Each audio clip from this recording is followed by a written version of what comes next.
एक गुरु का शिष्य बहुत गहन ध्यान कर रहा था, लेकिन उसका ध्यान केंद्रित नहीं हो रहा था।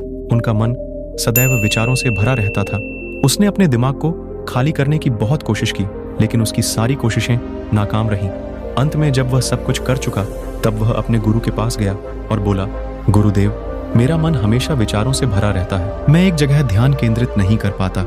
जब देखता हूँ तो दूसरी चीज पर चला जाता हूँ, फिर तीसरी और चौथी चीज करता हूँ। मेरे दिमाग में हजारों विचार चलते रहते हैं और मुझे पता भी नहीं चलता कि ऐसा कब होता है। बहुत समय बाद मुझे एहसास होता है कि मैं क्या करने बैठा था और क्या सोच रहा था। हे गुरुदेव, मैं अपने दिमाग को विचारों से खाली करना चाहता हूँ। मैं चाहता हूँ कि मेरे मन में एक भी विचार न रहे। जब चाहूं तभी विचार उठना चाहिए।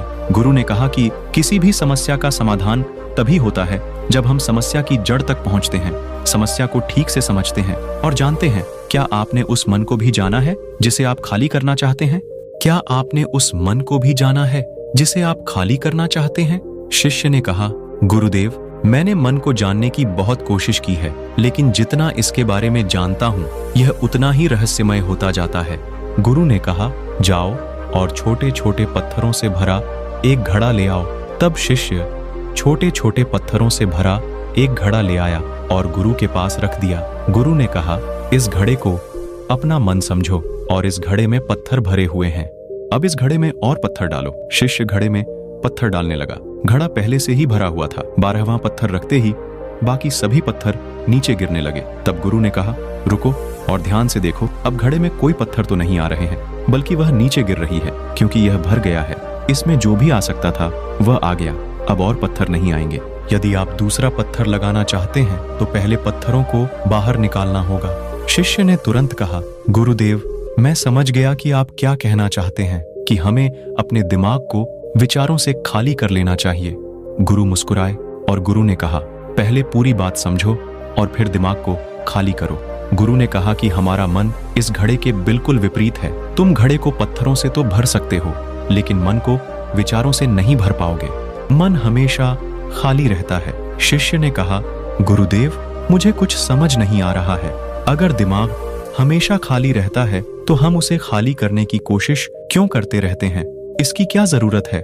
गुरु ने कहा, इस घड़े से एक एक करके सारे पत्थर निकालो। शिष्य ने वैसा ही किया और घड़े से एक एक पत्थर निकालता रहा और अंत में घड़ा खाली हो गया। गुरु ने कहा, देखो, तुमने एक एक पत्थर निकाला, यह घड़ा खाली हो गया है। अब आप इस घड़े में कोई भी पत्थर डाल सकते हैं, दूसरा पत्थर डाल सकते हैं, या फिर वही पत्थर दोबारा डाल सकते हैं। आप इसे आधा भर सकते हैं या फिर पूरा भर सकते हैं। शिष्य ने कहा, गुरुदेव, मैं भी ऐसा ही हूँ। मैं बता रहा हूँ कि मन को खाली करना है। ये तो पत्थर हैं, इन्हें आसानी से निकाला जा सकता है और घड़ा खाली किया जा सकता है, लेकिन मैं अपने मन को कैसे खाली करूं? गुरु ने कहा, इस खाली घड़े में एक पत्थर डालो और 2 पत्थर निकाल लो। शिष्य ने यह कहा, ऐसा कैसे हो सकता है कि जब इस घड़े में एक पत्थर होगा तो एक ही पत्थर निकलेगा, फिर 2 पत्थर कैसे निकल सकते हैं? गुरु ने कहा, चलो ऐसा करो, इस घड़े में 2 पत्थर डालो और 4 पत्थर निकाल लो। शिष्य ने कहा, गुरुदेव, यह कैसे संभव हो सकता है? ये कोई चमत्कारी बर्तन नहीं है कि 1 डालो तो 2 निकालो, 2 डालो तो 4। गुरु ने कहा, यह घड़ा चमत्कारी नहीं है, लेकिन तुम्हारा घड़ा यानी तुम्हारा मन चमत्कारी है। यदि आप इसमें एक विचार निकालेंगे तो इसके पीछे 2 विचार होंगे। जब आप उन 2 विचारों को पकड़ते हैं तो उनके पीछे 4 विचार उभर आते हैं और वह खाली नहीं रहता। यह मन का भ्रम है कि सब कुछ है, लेकिन कुछ भी नहीं है। शिष्य ने कहा, गुरुदेव, आप जो कह रहे हैं वह मैं समझ गया, लेकिन क्या मैं हमेशा अपने विचारों के जाल में फंसा रहूंगा? क्या मन के भ्रम से बाहर निकलने का कोई रास्ता है? बिल्कुल नहीं। और जब आप उन 4 विचारों को पकड़ते हैं तो उनके पीछे 16 विचार उभरते हैं और ऐसा करने से विचारों की एक लंबी श्रृंखला बन जाती है और आप कहीं नहीं रुकते, एक के बाद दूसरे विचार को पकड़ते चले जाते हैं। यह मिट्टी का घड़ा पत्थरों के घड़े के समान है, भरा रहेगा, लेकिन आपका मन कभी नहीं भरता, वह हमेशा खाली ही रहता है। हमारा दिमाग भी एक विचार के बाद हमारे लिए हजारों विकल्प खोल देता है और हम एक मुख्य विचार को छोड़कर उन हजारों विकल्पों में फंस जाते हैं। शिष्य ने कहा, मैं आपकी बात अच्छी तरह समझ गया हूँ, लेकिन अब मुझे क्या करना चाहिए? मेरा मार्गदर्शन करें।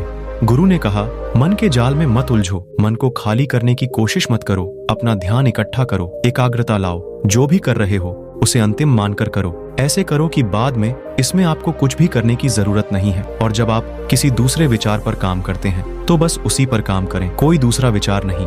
मन के भ्रम से बाहर निकलना इतना आसान नहीं है, लेकिन अभ्यास सब कुछ कर सकता है। शिष्य ने कहा, गुरुदेव, मैं भी ऐसा ही करूंगा। यह समझाने के लिए आपका बहुत बहुत धन्यवाद। हम सभी अपने दिमाग को खाली करने की कोशिश करते हैं, मन में उठते बैठते विचारों से परेशान रहते हैं। हम चाहते हैं कि ये विचार कहीं चले जाएं और हम शांत हो जाते हैं, लेकिन जितना हम इन विचारों से दूर भागते हैं, हम विचारों का उपयोग करते हैं कि वे हमें शांत करते हैं और वे आपके उन्हीं विचारों से जुड़े होते हैं जिन्हें आप छोड़ना चाहते हैं। इसलिए ये विचार इतनी शक्तिशाली हैं। जब आप सोचना ही नहीं चाहते तो आप शांत रह सकते हैं।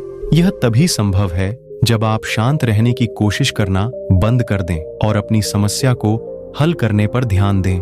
ध्यान केंद्रित करें और समझें कि चिंता करने से नहीं बल्कि सोचने से समाधान मिलता है। गुरु ने कहा, इस मिट्टी के बर्तन को पत्थरों से आधा भर दो। शिष्य ने वैसा ही किया। फिर गुरु ने कहा, अब इन पत्थरों में से एक पत्थर चुन लो और उस पत्थर की एक छोटी सी मूर्ति बनाकर मुझे दे दो। मैं जानता हूं कि तुम एक अच्छे कलाकार हो।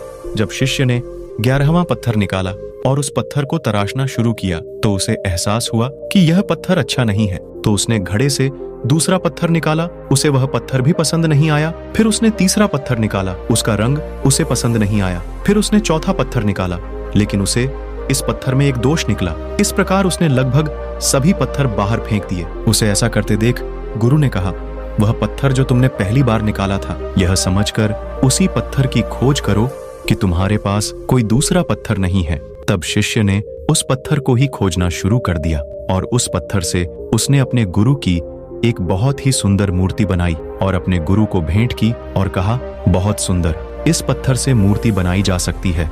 मैं इसका विचार भी नहीं कर सकता था। गुरु ने कहा कि जब कोई दूसरा विकल्प नहीं है तो हम अपनी सारी ऊर्जा उसमें लगा देते हैं और उसे सर्वश्रेष्ठ बनाते हैं। जब कोई दूसरा विकल्प है तो हम सिर्फ पत्थर चुनते रहते हैं। मान लीजिए कि मूर्ति नहीं बनाई गई है। दोस्तों, आज की यह कहानी आपको कैसी लगी और इस कहानी से आपको और क्या सीखने को मिला, कृपया यह भी हमें कमेंट करके बताएं। साथ ही अगर आपको ये कहानी पसंद आई और ये आपके लिए उपयोगी लगी तो इसे अपने दोस्तों के साथ जरूर शेयर करें और इसी प्रकार मोटिवेशन वीडियो देखने के लिए चैनल को सब्सक्राइब जरूर करें। लास्ट तक वीडियो में बने रहने के लिए धन्यवाद।